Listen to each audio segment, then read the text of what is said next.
All right. Well, welcome to the November lecture from the Francis Schaeffer Study Center. I'm continuing a fall series here. We started with Erasmus last month.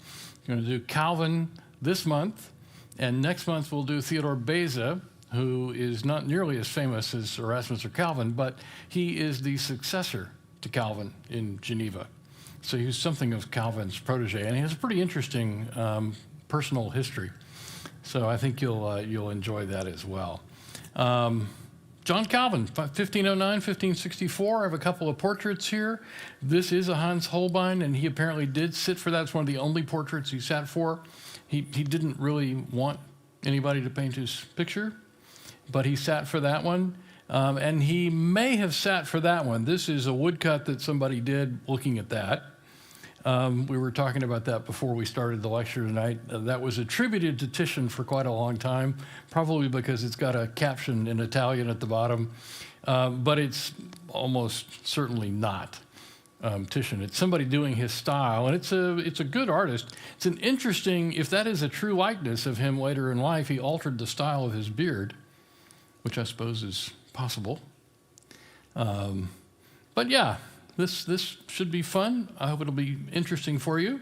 Just as way of background, the Francis Schaeffer Study Center, which is the organization that sponsors these lectures, we were founded in 2004.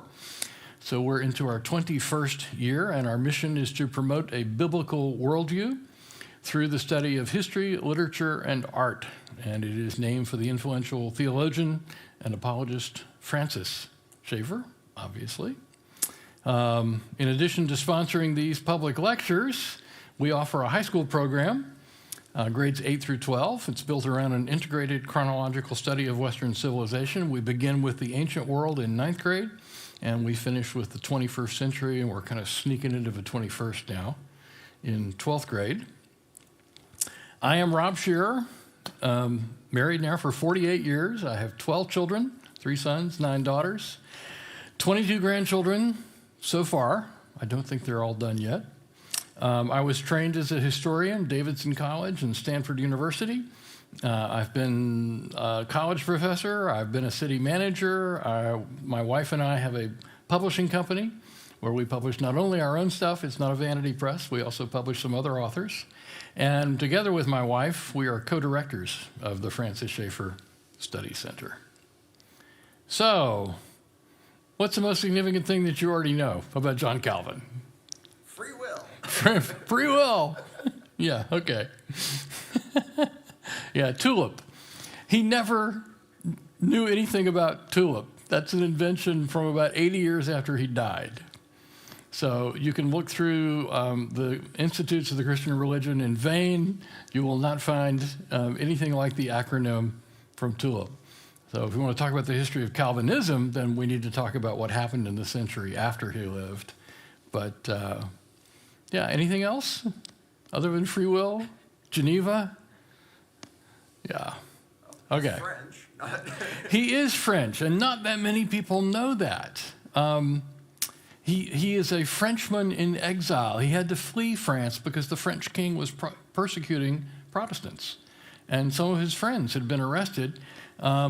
He thinks he was on a list of those to be arrested in Paris.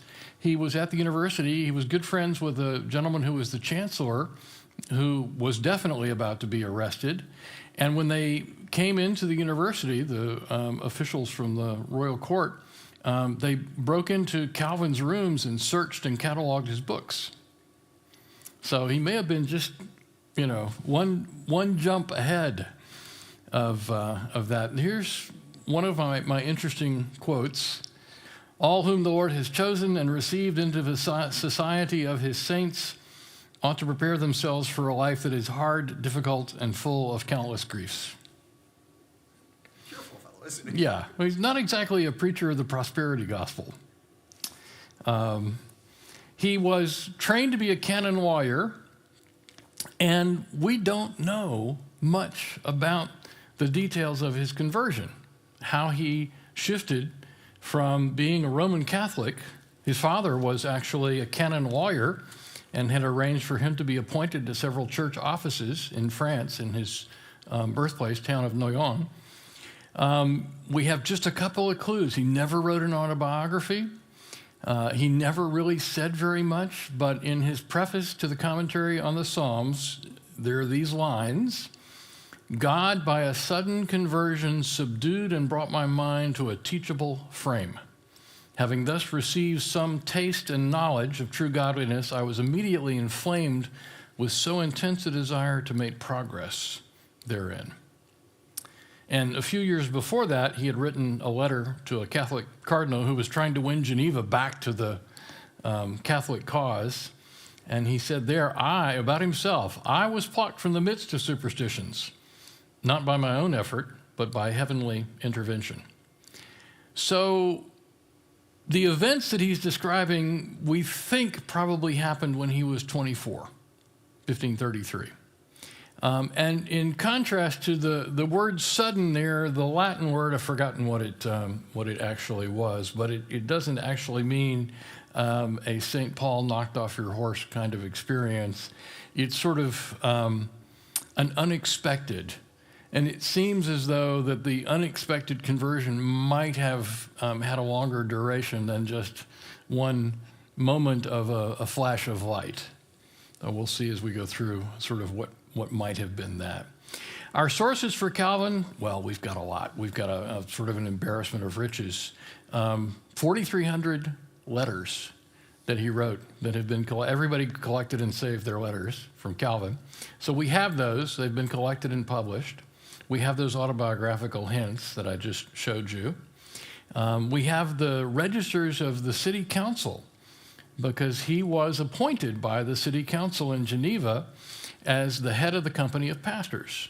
And he figures in their debates and discussions periodically, so we have some mentions of him. We kind of know what he's up to. They sometimes vote on whether to give him a raise in his compensation. At one point, he is dismissed and told to leave the city. Talk about that in a minute, but we know some things, some of the details about his life from those official city records. And then there is the Geneva Consistory registered. The consistory is the pastors of the churches, probably somewhere between 12 and 20. It varied, but there were not a huge number of churches. At first, there were only a dozen. And they met to debate. They drafted articles of faith. They considered certain cases. Marriage law was under the jurisdiction of the church. So if there were domestic disputes, if there were disputes about inheritance or the rights of a widow or a widower, they came before the consistory. And Calvin presided over the consistory. So we have a lot of information from what went on there. Some of his contemporaries wrote biographies of him. Theodore Beza, whom I've mentioned as his successor, Nicholas Collodon was one of his students. Guillaume Farel, he's also French, and that's the French version of William. You most often see him in English language Reformation studies as William Farel, but he's Guillaume. He also wrote letters about Calvin, described him. He actually is the one who recruited Calvin and got him to Geneva. Heinrich Bullinger, who was the successor to Zwingli in Zurich, and he wrote quite a bit about Calvin. Talk about him a little bit more. There's another very interesting category of material from Calvin's life that we still have: his sermons. He preached approximately 2,000 to 2,500 sermons that we know of. So 21 years he preached in Geneva at St. Peter's Church, which is the main church, Saint-Pierre, still standing. Pulpit that he preached from is still there. I resisted the urge to climb up into it and get a selfie, but I have been in the sanctuary there.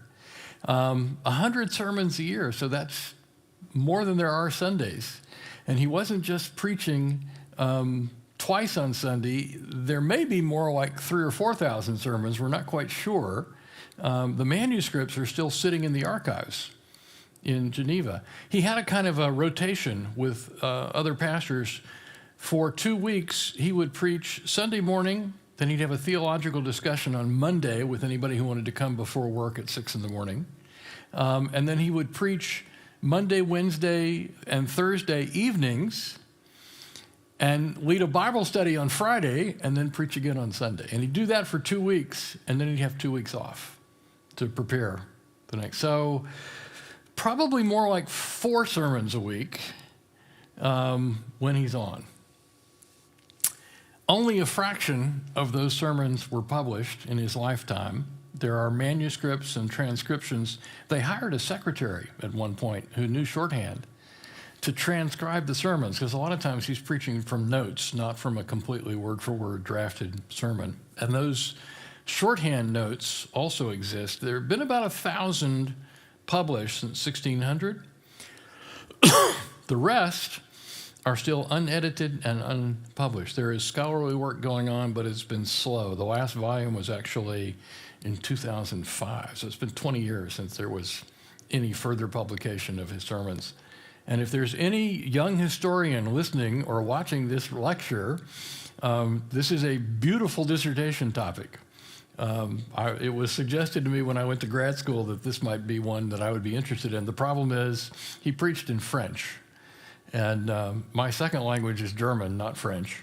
I can read historical articles in French. I can read Renaissance Latin and German, but my French is not good enough. I'd have to spend quite a bit of time to get my French up to speed to go through these sermons. But somebody needs to do this.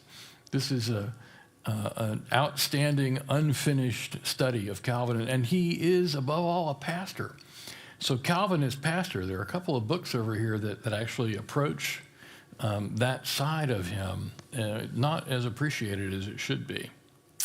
Modern biographies, still sort of the classic in the field. I have my copy over there, 1975, T.H.L. Parker, very well written. 1990, Alistair McGrath, A Life of John Calvin, also quite good. David Steinmetz, Calvin in Context, from 1995. And then 2009, Bob Godfrey, John Calvin, Pilgrim and Pastor. I couldn't find my copy of that, but there's an anthology that he helped edit, published with a series of essays by about 30 scholars. And the first quarter of those essays are about the different phases of Calvin's life. The others are topical. And it's quite good. It just came out a year ago, 2 years ago. There's also a 2009 Bruce Gordon biography, which is very good. So, as opposed to Erasmus, who is the wandering scholar of the late Renaissance and is here, there, and everywhere between London and Rome, Calvin breaks down to fewer acts. We've got 5 acts: early education, conversion and exile, Geneva, first ministry in exile, 2 years, and then he gets fired. Exile in Strasbourg, 3 years, and then he gets called back.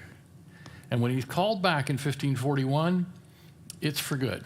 He spends the next 23 years in Geneva leading the church. So let's talk about what we know about his youth. Jean Calvin, Noyon, Picardy, France. That's in northern France, not too far from the coast and not too far from the border with Belgium. As I mentioned, his father was a canon lawyer. His father arranged for him to go to university. At 10, he started studying in Paris. And from the time he's 10 to the time he's 19, he's studying at the Collège de Montaigu. And he later gave some words of appreciation to his teachers in Paris, who he said taught him Latin, the classical languages, and at least one of whom introduced him to Greek. He switched about the time the Reformation is beginning to have significant influence in France. He left Paris and went to Orléans and then to Bourges. He's studying law. He's very much influenced by a French humanist named Melchior Volmar. He's the scholar who introduced him to Greek and was teaching him the Greek of the New Testament. 1532, he published a commentary on Seneca, who's a classical Roman author, Roman philosopher from the first century. Seneca had an essay on clemency, De Clementia, and Calvin published sort of a critical edition of it together with a commentary and an explanation of it. He's 23 years old, and he's still a Catholic humanist, but he's now joined that circle of sort of Renaissance scholars who are fascinated with languages and who are trying to restore the learning of the past. And eventually it's what's going to move him, along with another of other scholars, to wanting to recapture the text of the scriptures and to explicate its meaning. So there's a map that kind of shows the early phases of his life. There is Noyon. As I said, it's up close to the border with what is now Belgium. Paris, Orleans, Bourges, that's everything really before he has his conversion, which we think happened in 1533. I mentioned in November of that year, there's what's called the Nicolas Cop affair. Nicolas Cop was a friend of Calvin's. He was the chancellor at the University of Paris. There was suspicion he had given a spirited public lecture at the university defending Luther and Luther's ideas, and the king was not pleased. Neither were the bishop of Paris. There apparently were some rumblings and a decision made to arrest him and charge him with heresy. Nicholas fled. Calvin may have drafted part of that speech that Cop gave. We're not sure, but Calvin fled as well in order not to be arrested. By May of the next year, we can sort of see some signs from the details of his life that he has changed his religious orientation, because his father's appointments that he had arranged for him to hold several offices in the church structure in Noyon, he resigned, which is the equivalent of a public break with Rome. Now, he was never ordained as a priest, but he was holding a benefice, which means they hired a priest to fulfill an office, and the income from the appointment came to him. They paid then a small fraction of the income to the priest. It was a nice little way to invest in an income stream. And he said, no, I'm cutting myself free of all of that. 1534 to 1535, he kind of wanders. Not quite as badly as Erasmus, but he's in Basel, where there was a printing industry. He was invited to Italy, to the court at Ferrara. There were some rumblings that the Duke of Ferrara might actually switch and join the Protestant cause, and Calvin was assured that if he came, he could be protected, and that turned out not to be true. The Inquisition was hot on the heels of everybody at the court in Ferrara, and so he left after a matter of only a month or two. He was in Poitiers in France for a while, and he seems to have started organizing some Reformed groups, people studying Zwingli and Luther's writings. 1536, then, he's in Basel. He's working with a printer, and he publishes what at the time is a fairly short essay.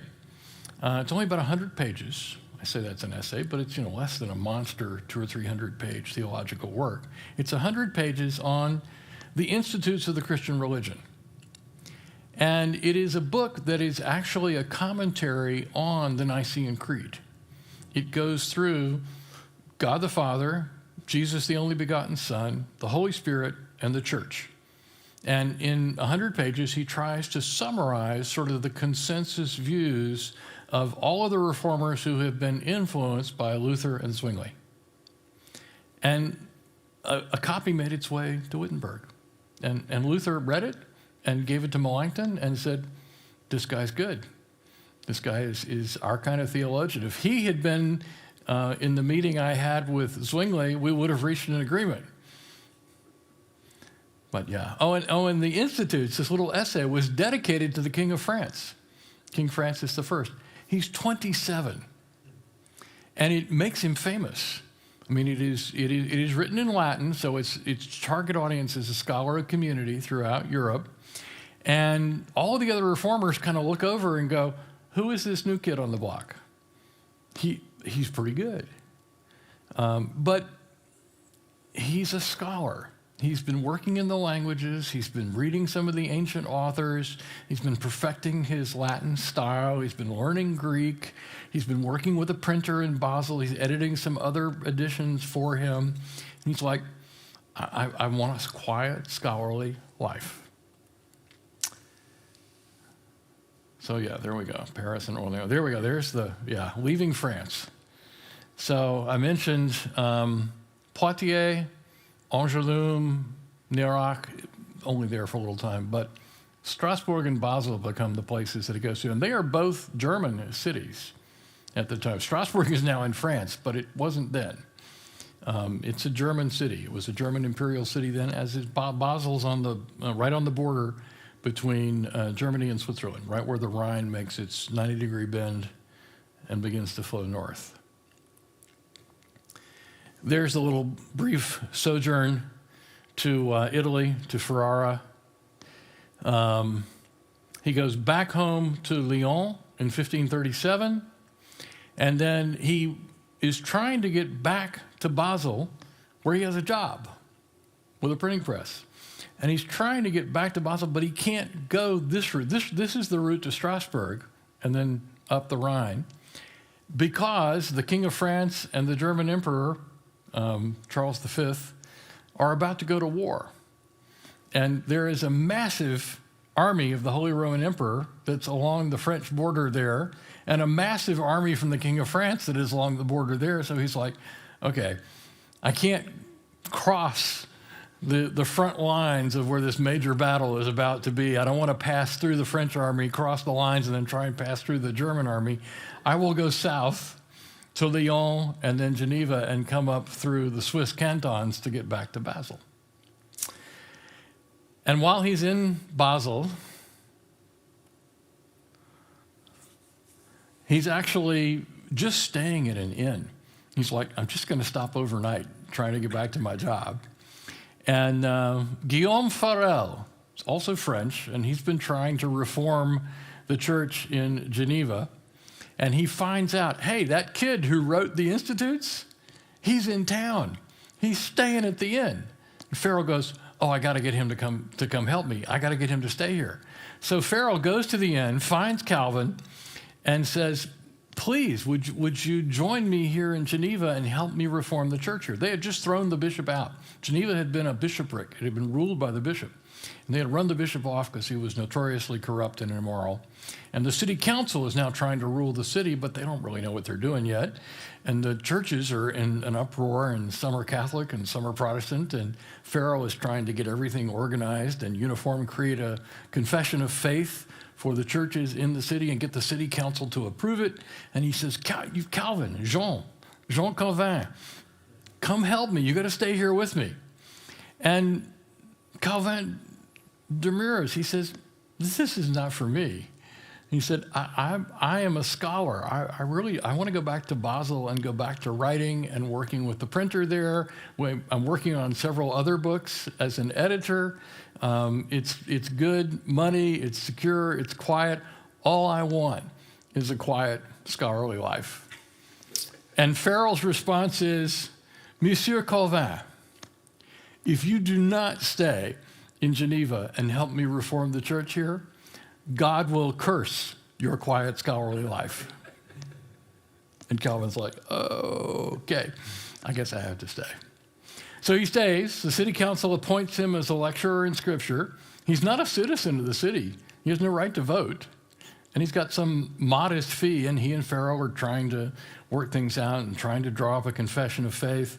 And the Genevan Catechism and Confession of Faith in 1537 is authored by the two of them. They present it to the city council. And then there's a dispute. In their Catechism and Confession of Faith for the churches in Geneva, they actually propose that the consistory of the pastors of all the churches should be the final arbiter of any excommunication proceedings, that those should be held by the consistory, by the session, if you will, of the elders. And the city commission is like, well, no, ever since the bishop left, we've been deciding whether anybody should be excommunicated or not. We don't want to let a bunch of pastors. Some of you are not even citizens. You're not from here. We're not going to let you decide who should be excommunicated. And so they go back and forth, and he gets fired.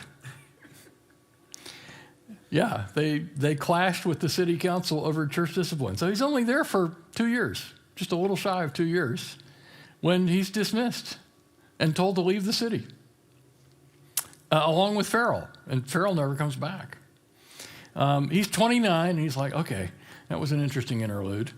I'm going to go back to Basel. I'm going to see if I can get my job back with the printer. He actually winds up in Strasbourg. Basel has actually come under the sway of some more radical reformers that he's not quite in sympathy with. So he goes to Strasbourg, where there is a reformer that he greatly admires and really wants to be under the supervision and tutelage of, Martin Bucer, or Bucer, B-U-C-E-R, who's the reformer of Strasbourg. And Bucer says, okay, this is a German imperial city. We speak German, but we have a whole bunch of French refugees. We have a whole bunch of Protestants, a whole bunch of followers of Luther and the Reformation who fled from the King of France and come to Strasbourg. You could pastor that congregation, but it only pays half time. And yeah, well, you can be a teacher at the academy, which is basically a college prep sort of program. It's not really a university yet. That doesn't pay very well either. And so Calvin actually has to practice law as a side vocation while he's in Strasbourg to get enough money together just to pay his rent and to buy food with. And he's there for 3 years. He has a public debate with one of the leaders of the Anabaptists who denounce the practice of infant baptism. They believe that that's not scriptural, that people should be baptized only upon their own profession of faith. That's the pattern in the book of Acts. And they had been thrown out of Zurich by Zwingli.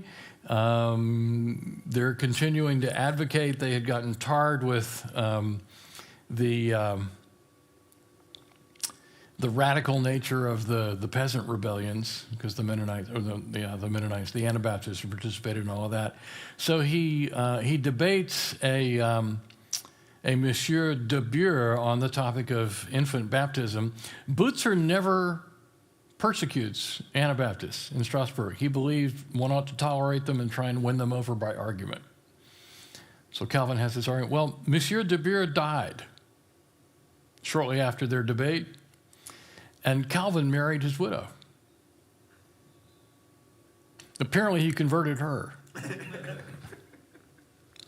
She had 2 children whom Calvin adopted. They had 1 child together, but sadly, that child died in infancy. So there are no direct descendants of Calvin. 1541, he did his own French translation of the Institutes, which sort of expands and deepens his sacramental and ecclesiology view. Ecclesiology being his teachings on the proper organization and structure of the church. How should the church be governed? How should pastors be ordained? What sort of government structure should the church have? So there he is. He does make a trip to one of the imperial meetings in Regensburg. This is him getting fired and then coming back. So Geneva, Basel, Strasbourg, a few side trips, and then back to Geneva.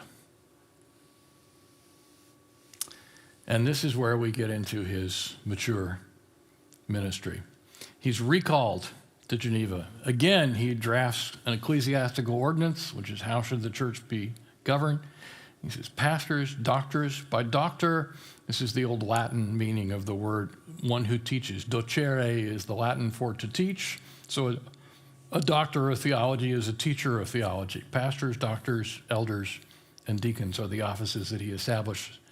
And the elders and the pastors are the ones who will govern the church together. They're not going to have a bishop. And pastors will be ordained by the collective, not by any one individual. There's not going to be a city council doesn't have the right to appoint pastors. He fought him on that and eventually won. And he establishes the consistory, which is sort of a church court for moral discipline. If you're running around on your wife, you can get hauled before the consistory and punished. If you're gambling, you can be hauled before the consistory and punished. If you fail to attend church, you can be hauled before the consistory and punished. So the consistory is quite an interesting, but it's part of and it grows out of, in the medieval church, all of those things were subject to church court governance. By the way, that's one of the reasons why the Pilgrims left England, is because they had been arrested and fined for failure to attend the church services at their parishes. They were meeting secretly as a separate group. They were separatists. And that made you subject to church discipline, and you could be fined. And they had been fined. And they're like, okay, we've got to come up with some other solution here. We have to leave. His wife, Idelette, died in 1549. He never remarried. Well, that was only 8 years after they returned to Geneva. 1553, this is the one large blot on Calvin's career. A notorious anti-Trinitarian sort of wandering vagabond scholar named Michael Servetus. He had written some rather vicious essays attacking the Roman Catholic Church, and then some vicious essays attacking Luther, and then some vicious essays attacking Calvin, and writing letters, and he denied that the Trinity was a biblical doctrine. And he'd already been condemned as a heretic and excommunicated by the Catholic Church, and if they'd been able to get their hands on him, they would have executed him in a French church court. So he's on his way to, I'm not quite sure where he was headed, maybe someplace in Italy where a nobleman was going to protect him, but he went through Geneva. And then he had the audacity to actually slip into the back of Saint-Pierre while Calvin was preaching. And Calvin recognized him. Calvin knew him. And Calvin denounces him and said, that man is a heretic. And Servetus was arrested and tried by the city council. Calvin did not, in fact, play a role in the deliberations of the city council, but he was condemned as a heretic and sentenced to be executed, burnt at the stake. Calvin did write a letter asking on behalf of Michael Servetus that he not be subjected to burning at the stake, but that they, out of mercy, simply behead him, which is kind of a small mercy, but it would have been. And the church council said no, they rejected it. So Servetus was executed. And Calvin was then pretty strongly criticized by the pastors at several other Swiss cities, who said heretics ought to be argued back into the faith and not executed. It's a very famous essay by Castellio about whether it is proper to execute heretics or not, arguing that Calvin made a mistake, that was wrong. It was not the right way to treat that. So, but yeah, you have to mention the good and the bad. Finally, in 1555, the quote, libertine party on the city council was soundly defeated. He had been going back and forth with them for 10 years, 14 years actually, and now he's got some political stability. Founded the Geneva Academy in 1559, later became a university. He published final drafts and editions of the Institutes, which had now grown to about 400 pages. And died in 1564 in Geneva, young, had not even reached his 55th birthday, and at his own directions, he was buried in an unmarked grave. So we don't know where he was buried. Yeah, 140 characters. Are you kidding? So there's where he starts. 1531, his father died. 1531 to 33, he's at the Collège de France. First edition of the Institutes in 1536. Geneva, Strasbourg, Geneva. And there are the various revised editions of the Institutes. So 36 is the first edition in 100 pages. 39, it grows to about 150. 43, 1550, 1559, it's 400 pages by now. French editions in 1541, 1545, 1551, 53, 54, and 1560. So, and it continues to be extremely influential.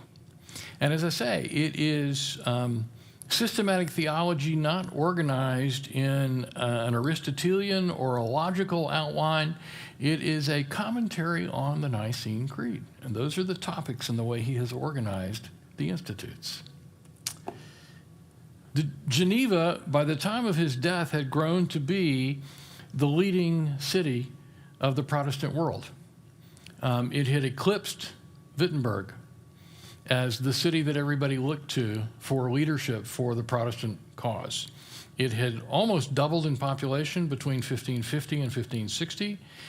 It had swelled, particularly, this is how the influence of Calvin came to the English-speaking world, during the reign of Bloody Mary, Mary Tudor, Henry VIII's oldest daughter, who tried to return the English church to the Roman Catholic Church. She deposed, tried, and executed 3 bishops who had been Protestants, and a large number of Protestants fled England for Germany and Switzerland and made it to Geneva. This is how John Knox gets to Geneva. John Knox had actually come from Scotland and had an appointment in a parish in England, and when Bloody Mary came to the throne, he left.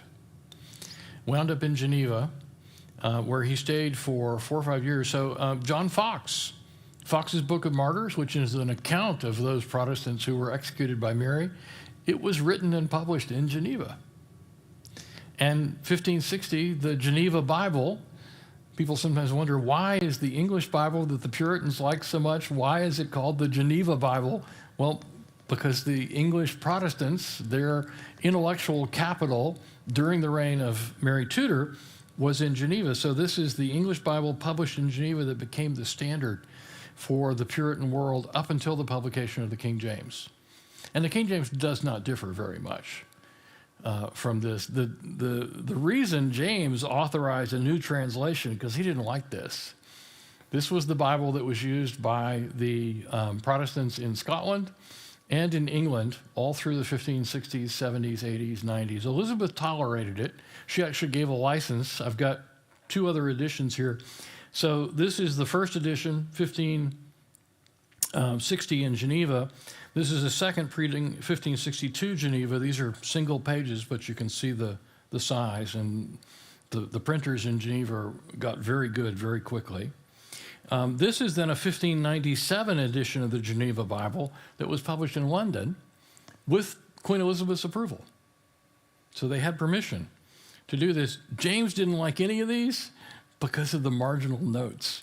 And one of my favorite passages from this Bible, this is Daniel 3:18, "Be it known to you, O King Nebuchadnezzar, that we will not serve your gods." And there's a little marginal note here from John Knox about how this shows how you must resist a tyrannical ruler.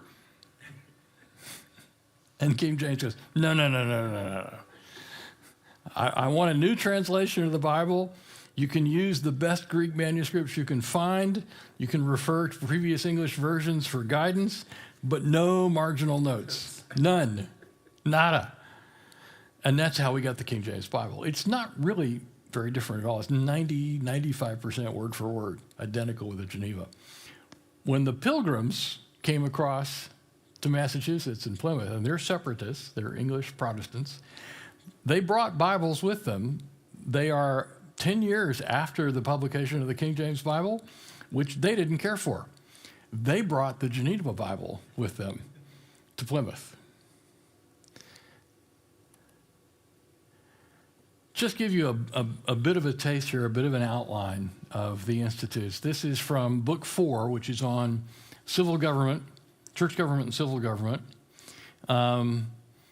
The consideration of it necessary, believes civil government was a blessing from God, to refute the Anabaptists, to refute the flatterers of princes, to excite our gratitude to God. Civil government is not opposed to Christian liberty.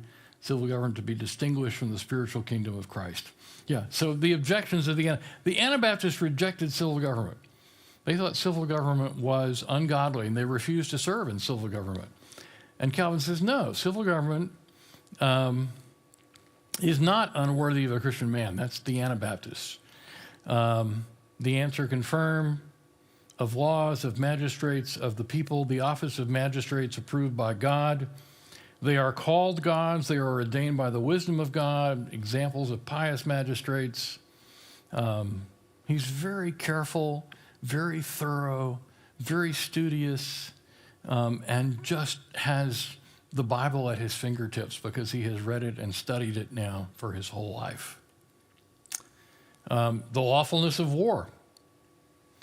Objection that the lawfulness of war is not taught in Scripture. Answer. That's actually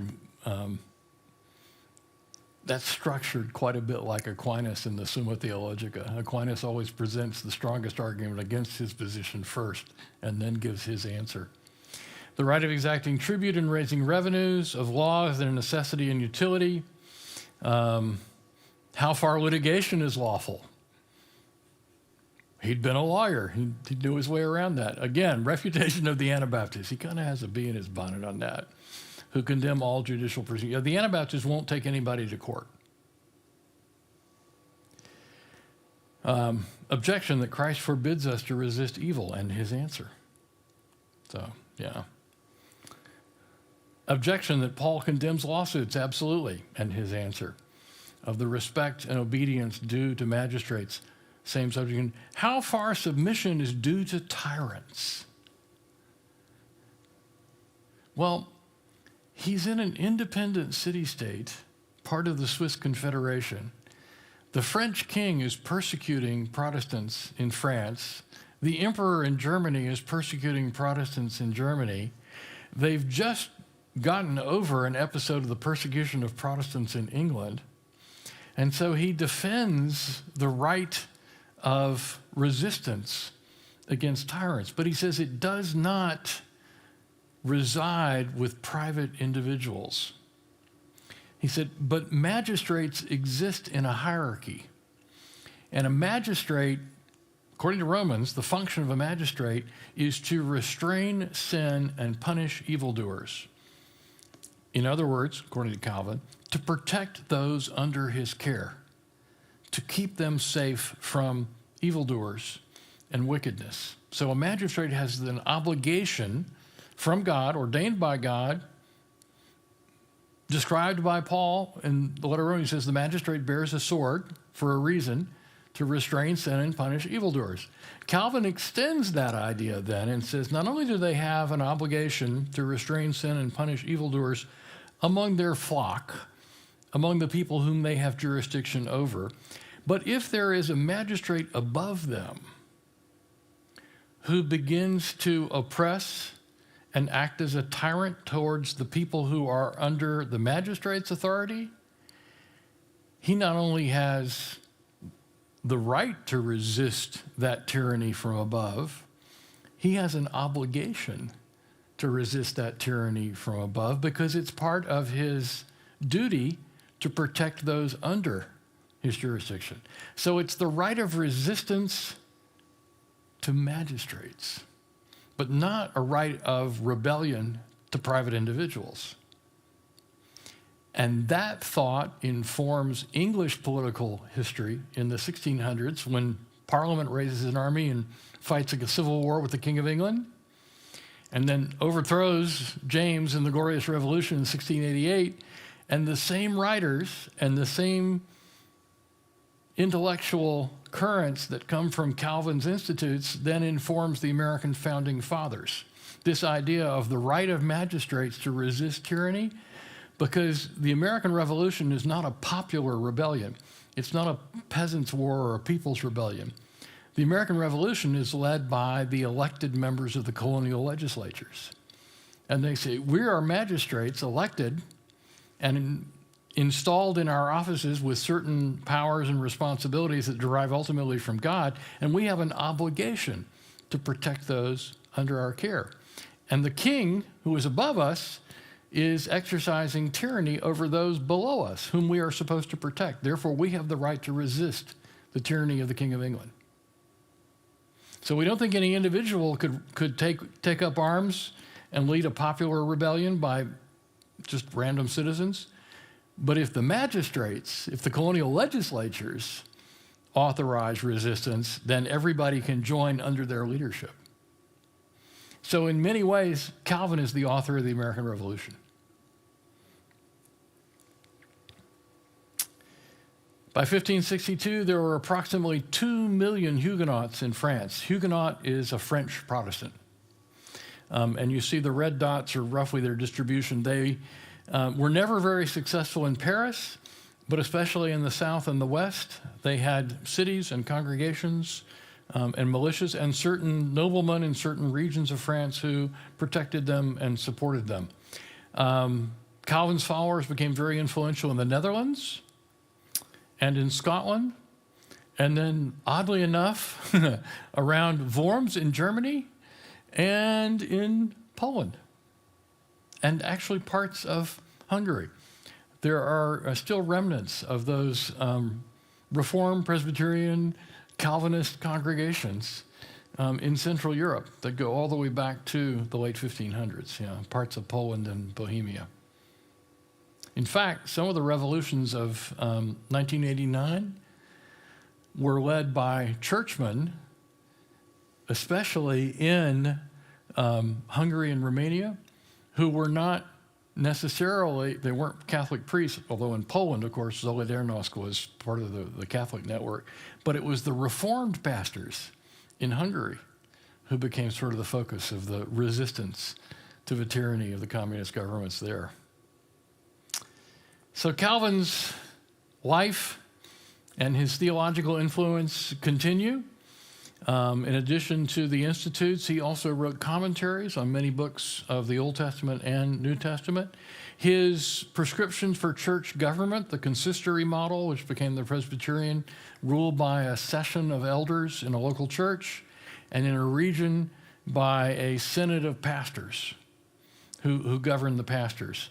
His influence shapes Reformed churches, Swiss, Dutch, Scottish, Puritan, and then there's an indirect impact on democracy, education, and capitalism. So, questions? Comments? Kind of a big deal then. Yeah, he's kind of a big deal. Yeah. Still influential. Still widely read. So I want to continue a little bit with this European flavor of the Reformation. We started with Erasmus last month, did Calvin tonight. Next month, I want to talk about Theodore Beza, who is also French and also a scholar. For the first part of his year, he's actually also an author and a poet. Became famous with a volume of his own poetry at 28. And then he threw it all over and decided he needed to go to Geneva and join Calvin. And he becomes Calvin's protege. So I want to talk about his life and about the rule in Geneva after Calvin's death, in which Beza becomes the leader of the city. So thank you guys for coming. I hope that was helpful and interesting. And I will see everybody next month when we continue talking about Reformation times.